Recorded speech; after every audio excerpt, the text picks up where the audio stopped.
Hey y'all, I'm Tam. And it's Marvin. And we're the Chatmans. Yep. Welcome to the Chatman Legacy. Today, Q&A.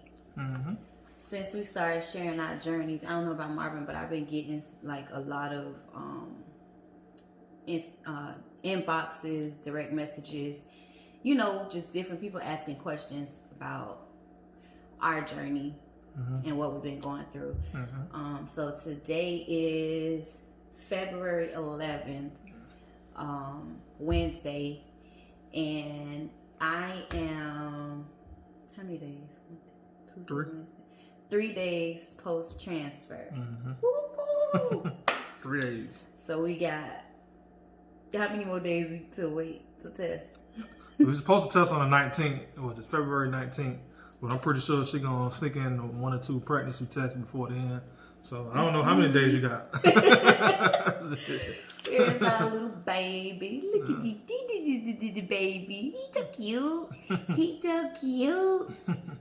We during when we took out the device on transfer day, we had 3 blastocysts out of 8. Sound like an alien.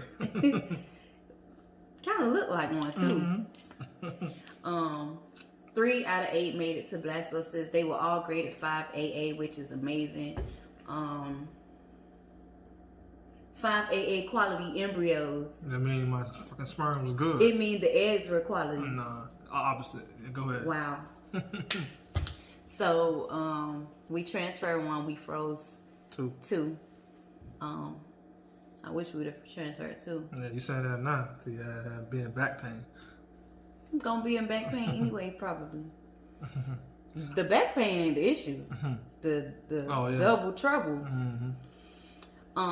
So I don't feel any different though. Like even though my baby in there, I don't feel different. No symptoms yet.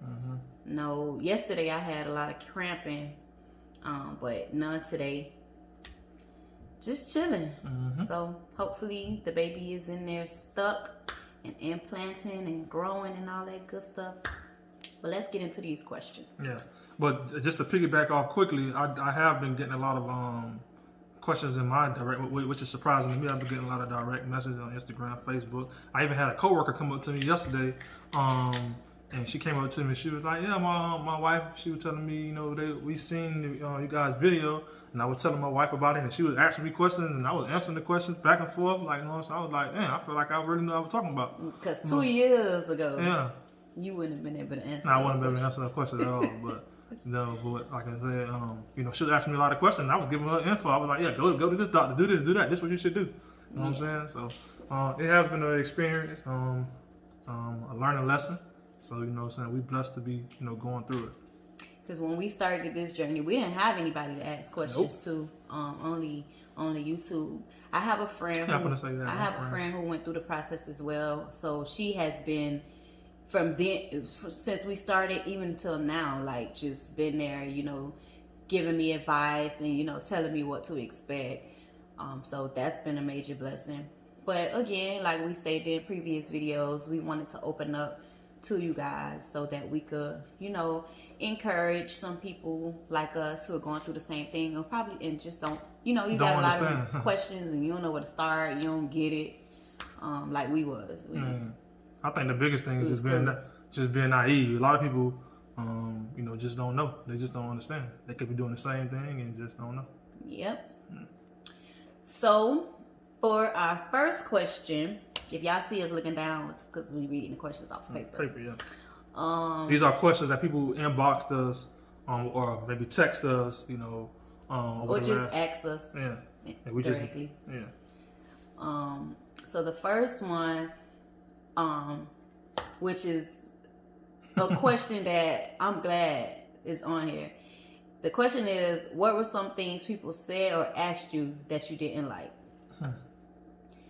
I will say when we first started, before we even knew that we were going to do IVF, I hated when people asked, well, when y'all having kids? And this was right after we got married. Even before we got married. because people think that, oh, y'all in love, y'all get married, have some babies. Oh, when y'all having babies, or why y'all ain't have a child yet, especially pre-IVF, because at one point in our relationship, prior to us getting married, we wasn't talking about kids, you know. But you know, you got people that try to play in your life. I also hate the unsolicited advice, like especially now that we're going through IVF. I hate when people tell me how to get pregnant. Yeah, I was gonna say, I know recently we was at a party. Like, I hate it with a passion, because, and unfortunately, like when you open yourself up like this, you make yourself vulnerable to certain conversations. But it's kind of like we let the world know that we're going through IVF. I still have people telling me, "Girl, just drink this tea. Girl, just drink that tea." Or just here, say this prayer, or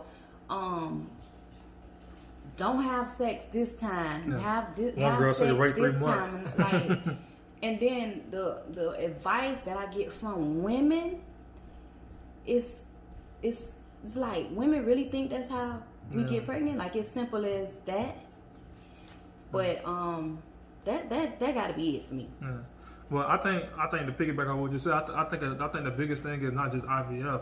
A lot of people just don't understand the process of how it is to make to make a baby, or how does the baby, get. I mean, I can say that prior to this, I had no clue, and I'm pretty sure most women don't have a clue at all. They think literally that you just, one day you have sex with somebody unprotected, and then you 9 months later you pregnant, or like it don't work like that.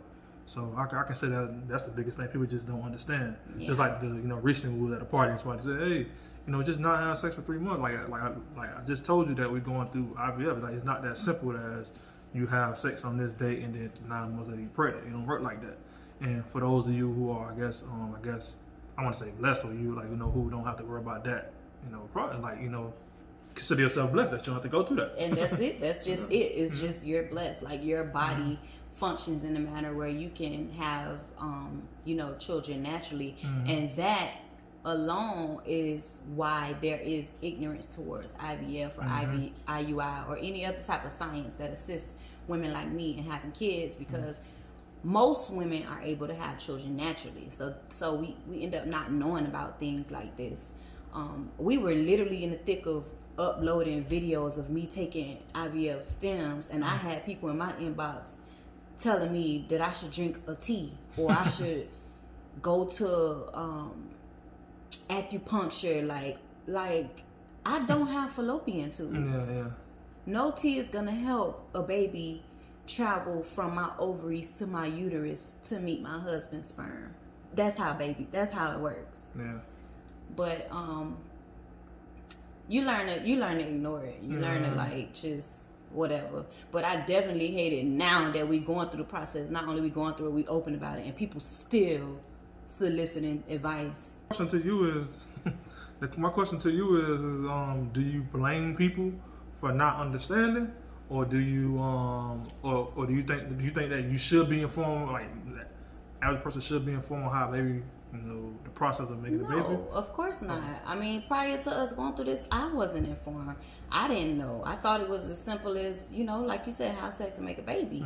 I don't blame people for not knowing. What I do blame them for is, if you're following our journey and you see that we're going through this process, you shouldn't be still trying to tell me how to have a baby. And to me, that don't make sense. And so to answer you, no, I don't blame them at all. I mean, but I'm the type of person that I'm not gonna ask a couple. I don't care how long they've been together, how long they've been married. Dang, when y'all having kids? Everybody don't want kids. You don't know why they don't have kids. Like, you just don't know. Well, sometimes you gotta mind your business. I mean, I'm trying to cut you up, but sometimes that shit could be a trigger to somebody. Cause no, I'm saying, it was always a trigger to me. Yeah, because I mean, I know. I can know. I can think of females who I know, like maybe they just absolutely can't have babies, or maybe the situation where you don't know. People probably just suffered a miscarriage, anything, and you asking them when they gonna have a baby. Like, I can remember somebody asking us when we gonna have a baby right after I did IUI, and it didn't work. And somebody asks, dang, when y'all having kids? And it take everything in you not to blow up. Like, it take everything in you, but you have to remind yourself that people just don't know. That's real. Moving on to the next question. So the next question is somebody. This is a question that somebody inboxed me. They said, "What will you say was your biggest setback throughout this process?" What do you think was the biggest setback throughout this process? Setback? What would you say was the biggest setback? I can say. Pretty sure we got different perspectives on that. Yeah. I can say a few of them because, like I said, we've been going through this journey for a long, long time. I can say recently. We made a transition to move up this way to closer to our facility specialist. And I can say that I want to say that was around September. I'm sorry, that was around August or so that we thought we was going to be, I guess, doing IUI. And then we did IUI. IUI didn't work at the time, so we thinking like next month we're going to be starting. So let's say that's September. We thought October we were going to be starting with with the easy IVF with InvoCell, and then a procedure came up that someone had to have, and that was like maybe October, but that was like November. Actually, it was the weekend after. November 2nd. Yeah, it was the weekend after Halloween. So like you said, November 2nd. So that's November 2nd. Right now we're in February, so that's like a 3-month wait window. It was I can say more money financially. It was at that point in my life, I didn't even see February. My vision wouldn't even let me see that far. So I can say, to me, it was like when she said, "Damn, you got to wait to January, February." I'm like, "Damn, boy, 2-3 months." It was like it felt like 2-3 years. It felt like you in prison. Somebody say, "Oh, you out in 2023." Something. Yeah. One thing about this process, it slows down time. And I agree. The biggest setback for me too was I had to have the surgery to remove both of my tubes, and that was a major setback because it did push back our IVF, like Marvin said. And when I went back to the fertility clinic after the surgery, I'm thinking, hey, it's done. Right. Prep me up, like let's get it going. And the doctor told me, okay, he was like, everything looks good, you're good to go, all your tests came back clear, we're gonna start the cycle in February. That was in November. Yeah. So February literally was next year. Yeah, buddy, like, what you talking about, buddy? I'm like, what? I'm like, sir, why February? Like, why do we have to wait? It's November. What you mean February? Not knowing that you gotta wait 3 cycles after the surgery to do IVF. But that was definitely the biggest setback. All right. So question number 3. Did you ever want to give up? I'm pretty sure that's a question. I'm pretty sure you have. I'm pretty sure. Did you ever want to give up? I can say no. I can't say never throughout the process I felt like giving up. No, honestly. Well, I think on the. I guess maybe because I'm not also the one that's like going through like all the procedures and all of the maybe surgeries and all of the blood work and all the needles and all of everything else. So. That's what I was gonna say.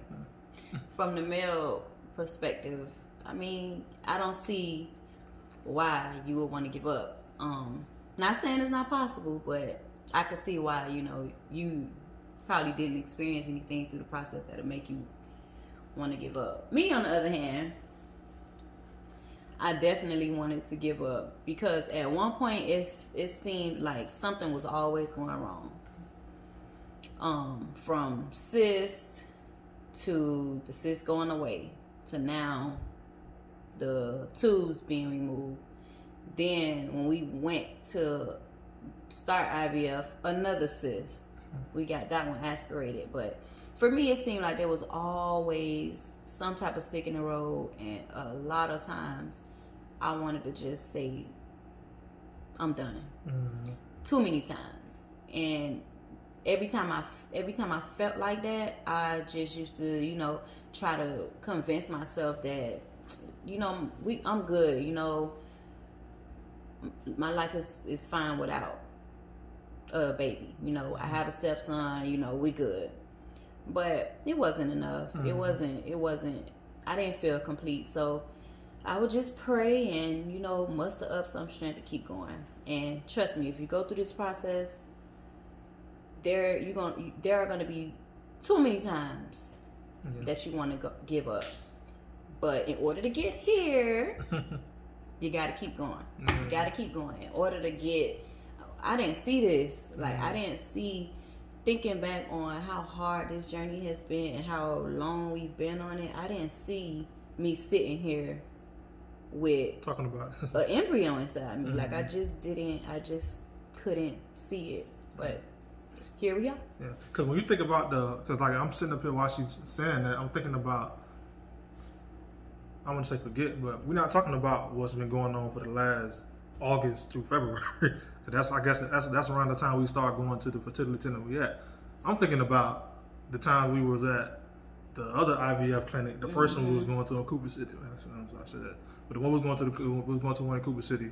At one point we started going to one at UM, and then now after that when we started shouts out to Trevi. We started going to Trevi, and Trevi was, helping us out tremendously. Like, she is so amazing. She put us back in the race. Yeah, she put us back in the race. She put us back in the race because she was right after we went to Cooper City and UM.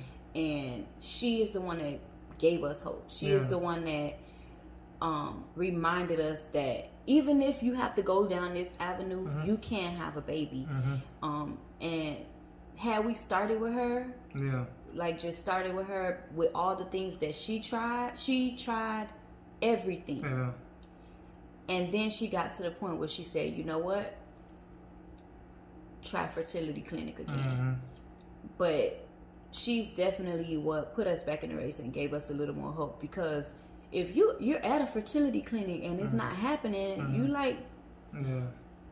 I can say it's one time when we were going to UM at one point, and that was the second, I guess, doctor that kind of like said about the genetic thing. Trevi shut it down. Yeah. So you're totally right. Trevi gave us great motivation, because we going from two people saying it's gonna be $20,000 for IVF plus, and then both of them dudes were talking about some. Not only just the price though, you go from two fertility specialists. One, our very first fertility specialist, he's top 3 fertility specialists in the whole state. Yeah. So you go from 2 fertility specialists telling you, listen, your baby gonna have a genetic disorder. This is what this paper says. This testing means this, and that. So after 2 specialists telling you that, a young couple who don't know nothing about IVF, we believe this is what it is. And in my heart, I'm like, if we're going to do this, then we got to do it this way, because I don't want my baby to have a birth defect.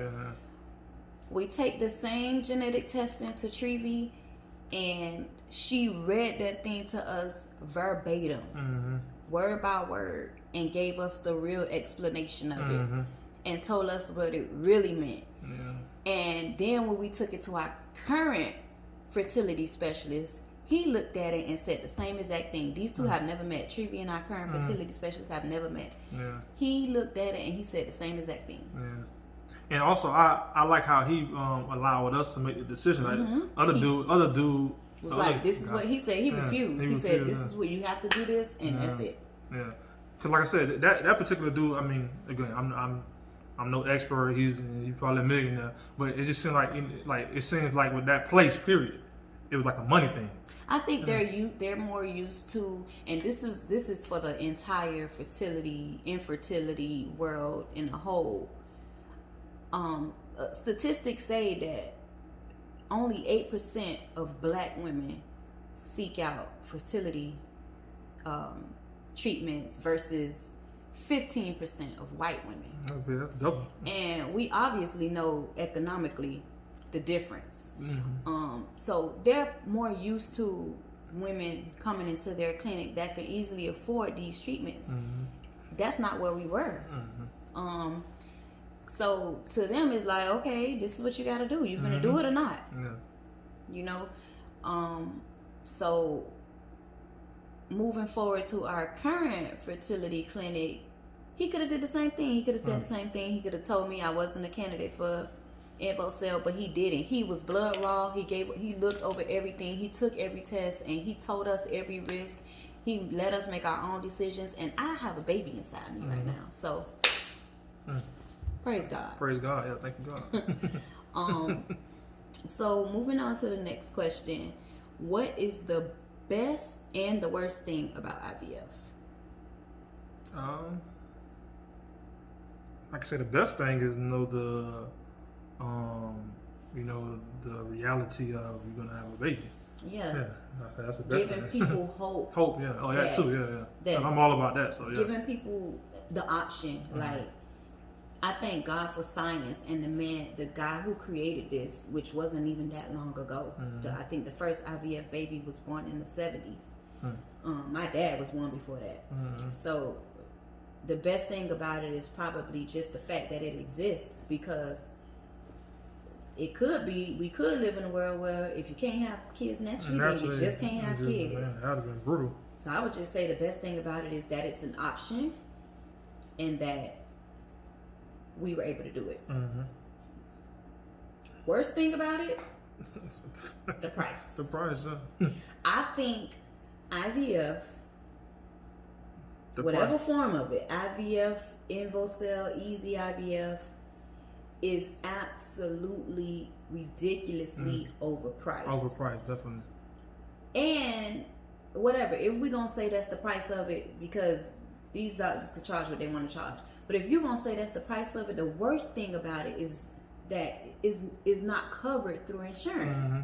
I feel like women should it should be a part. It's not a woman's fault that she has to go through fertility. So why can't it be covered under regular health insurance?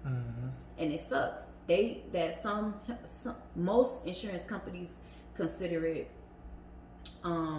cosmetic. And how in the fuck is it cosmetic? Like, I did not choose for my body I did not choose for my anatomy to work the way it does. Like, like other women did not make that choice. It should at least be covered. I did have insurance through Humana. I worked for Humana. I had insurance coverage through Humana, and they did cover fertility. However, the coverage was good. As long as you go to somebody that's in their network, they cover $10,000. $10,000 for your lifetime. Damn. So that's one shot. That's not even your entire IVF cycle. Consider the fact that we wasn't eligible for InvoCell, because everybody's not eligible for InvoCell. Maybe I was 36. All I had to do was be 36. I wouldn't have been able to do InvoCell. And I got $10,000 worth of fertility coverage. By the time I do all my blood work, my labs, all that workup, I probably have about $6,000 left for the $28,000 treatment. So that's the worst thing about it. I just think it needs more coverage in healthcare. It needs to be more accessible to Black women. Yeah. Women, period, but Black women, because I feel like we are the most at disadvantage when it comes to infertility treatments. But I know that's subjective. Yeah. Like I say, who am I? Right. Next question. How did you? I guess this question. This for you. Yeah, it's definitely for me. My homeboy wrote me this. How did you support your wife throughout the IVF process? I can say that honestly, just being thorough, and that early on, I guess I didn't support her the way I needed to be, because I honestly didn't. I think I touched on this. I honestly didn't understand. I didn't know. Like, you know what I'm saying? I was, I guess, naive, ignorant, and then maybe I, just flat out, I was just, I wasn't there for her, like I should be. I guess there's no way around it. I can't really make no excuses about it. I can say that from my, perspective, I have gotten better with that. And I can just say that, for those of you who are maybe going through this process or will go through this process, try to do a better job of supporting your wife. And I think recently one of some of the friends, he reached out to her. He was talking about the same process, and he was just saying, like, some of the things, I guess at some point his wife probably felt like she wasn't there for him or wasn't supportive. But Justin, shout out Justin. Yeah, but he was just saying and Shayna, congratulations. Yeah, but he was just saying that, I guess it's more like, you know, sometimes you be trying to be a problem solver. I mean, that's me naturally. Anything in life, I'm more like I be trying to like figure out how to solve the problem. So in our case, a lot of the times it was financially, it was, you know, maybe motivation, I would say, or just like, you know, to not give up type thing. But so I would say, like, you know, at some points it maybe felt like I wasn't supportive, but maybe I'm just in my mind trying to figure out, you know, how to get us over the hump, or, you know, whatever. So. One thing I could say, naturally Marvin is a provider. Like he move on surviving. So like his thing is to make sure his family's straight. Y'all good. Y'all don't want nothing. Y'all don't need nothing. All right, I can relax. And as a wife, you can appreciate that because it gives you the opportunity to relax because you know that he gonna get it done. But going through this process, I would say what I needed a lot was, you know, more emotional support. That I know now he probably didn't understand how to give it to me. What Justin said was, he was talking to me about the fact that him and his girl had to do it, and he was saying, look, I'm gonna tell you this. I know you probably be thinking your husband don't support you, or he ain't in it with you.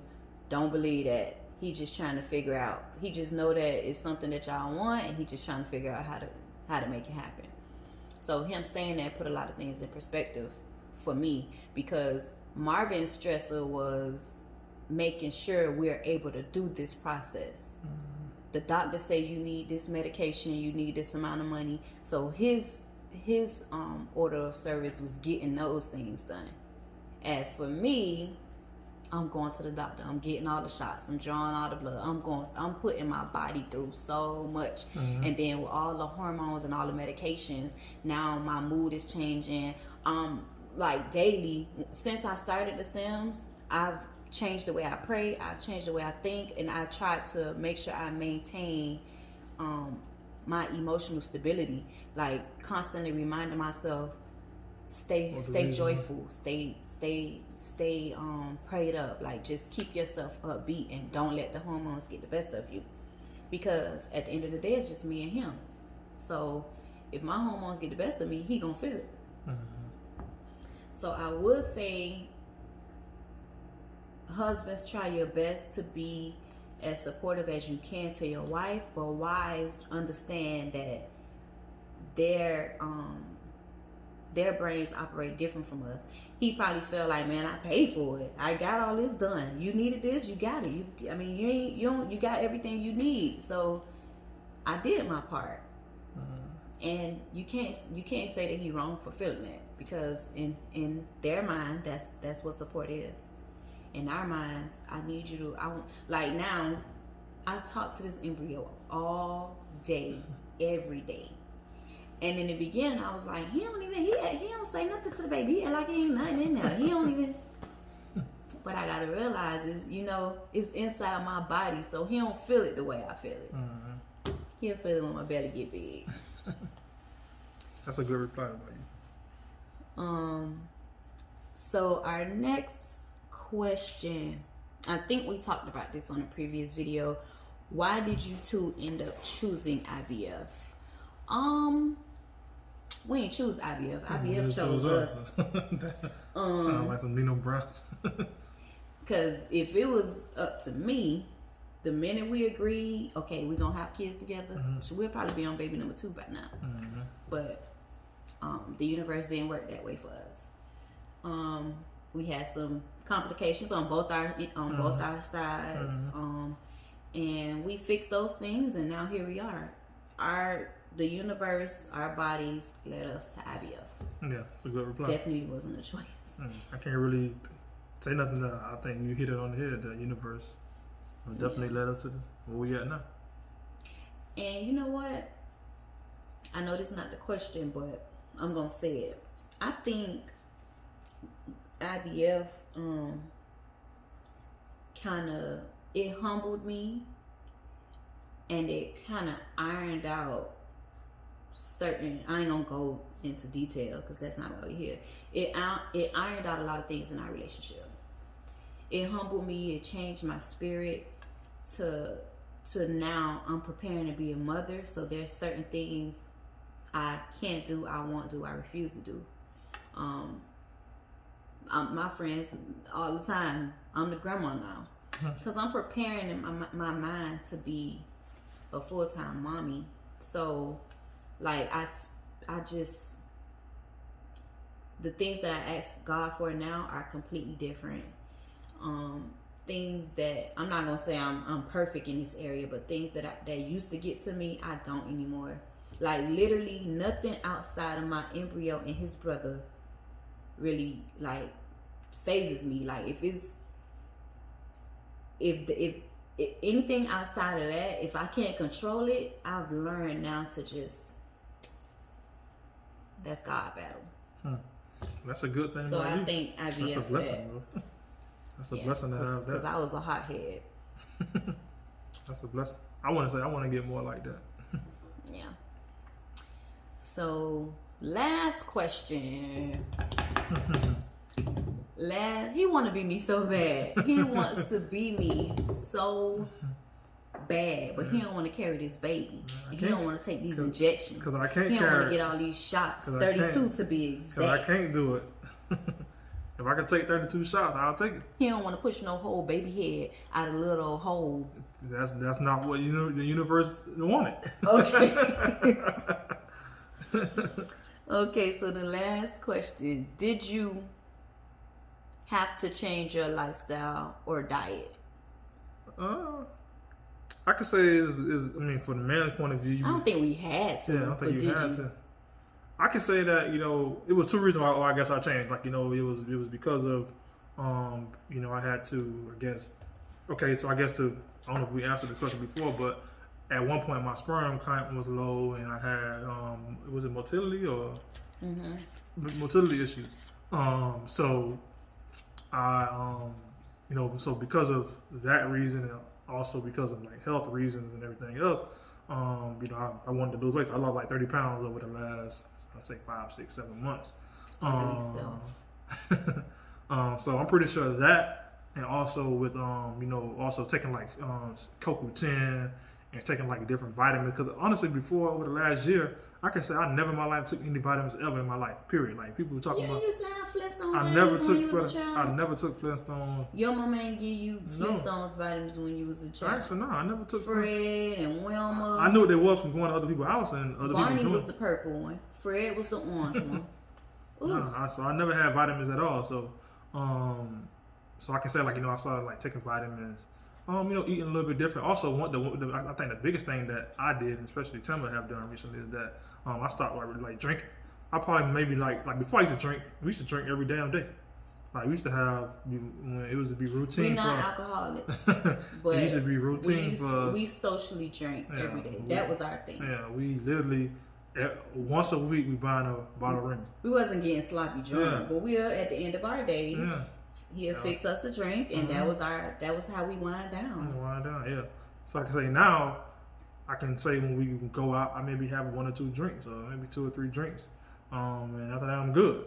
But like on a weekend type thing, or sometimes I can like go out now and just have 1 drink and I'm good, or don't have no drink and I'm good.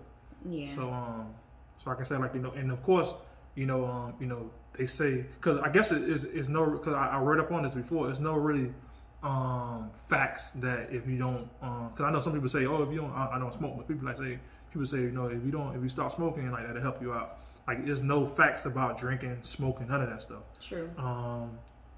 But I did stop drinking, and I guess it kind of worked out because I remember before when I had those motility issues and low sperm count, etc.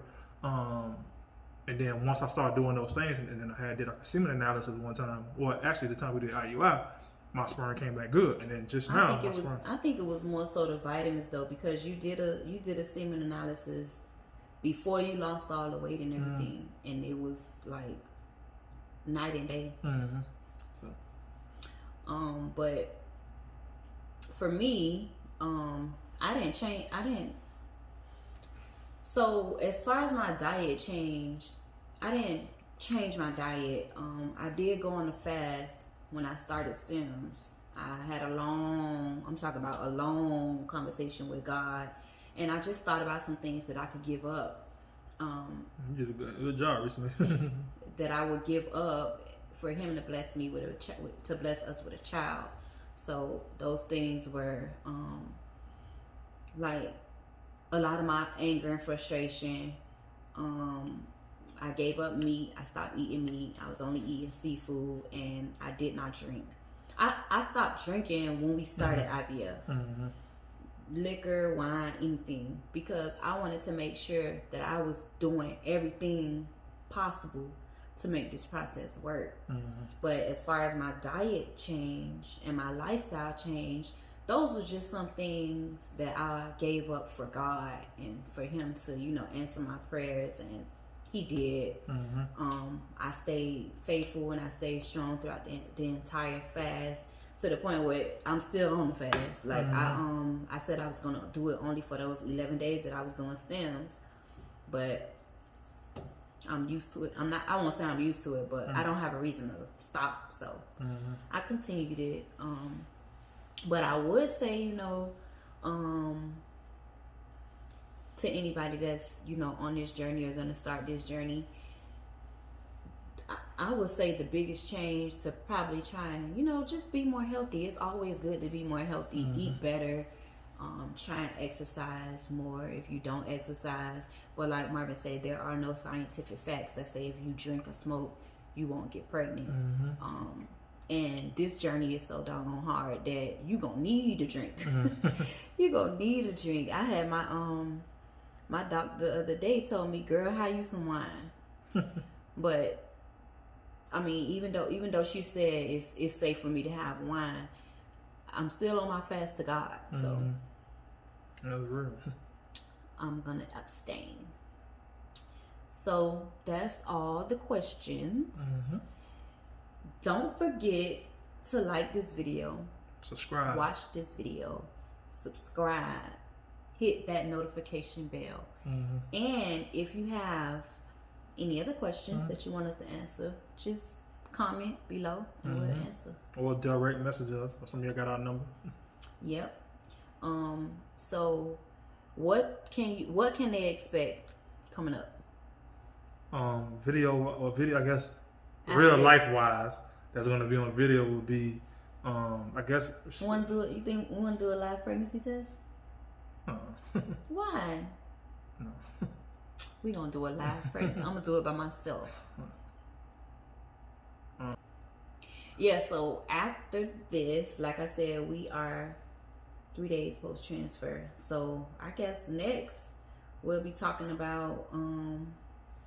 We'll update y'all on our 2-week wait. We in a 2-week wait. Mm-hmm. Yeah, 2 weeks. People keep telling me, "Oh, just stay busy, keep your mind occupied." The only thing on my mind is my son, mm-hmm. and is he in there, and is he snug, and mm-hmm. that's it. That's the only thing on my mind. So I don't know what to expect next. He don't want to do a live pregnancy test, but okay. I guess that's it. No, I guess after that, what would you do? I guess it's gonna be. I see people do live pregnancy tests all the time. Okay, so maybe we will do a live pregnancy test. We'll have. So next, y'all can. This is why y'all need to subscribe and hit that notification bell so you can be up to date with these videos. Next video, hopefully, you never know what come up, mm-hmm. but we're gonna do a live pregnancy test just for y'all. Just for y'all. Only for our subscribers. I'm gonna post a video private that only subscribers can see it, and we're gonna do a live pregnancy test. Mm-hmm. Like pee on the stick, wait, and let Marvin read the results. Wow. Yeah, I'm about to shit in my clothes right now. What? Oh, well, what if it's 2? What if we go get out ultrasound and say, "Oh, it's split. You having twins." That's God working in my favor, because I wanted to transfer too, and He said no. Mm-hmm. All right, y'all. So this was fun. Definitely fun. If y'all got more questions, we'll definitely do another Q&A. Mm-hmm. But for now, peace. Peace and to love. the Middle East. Peace and love.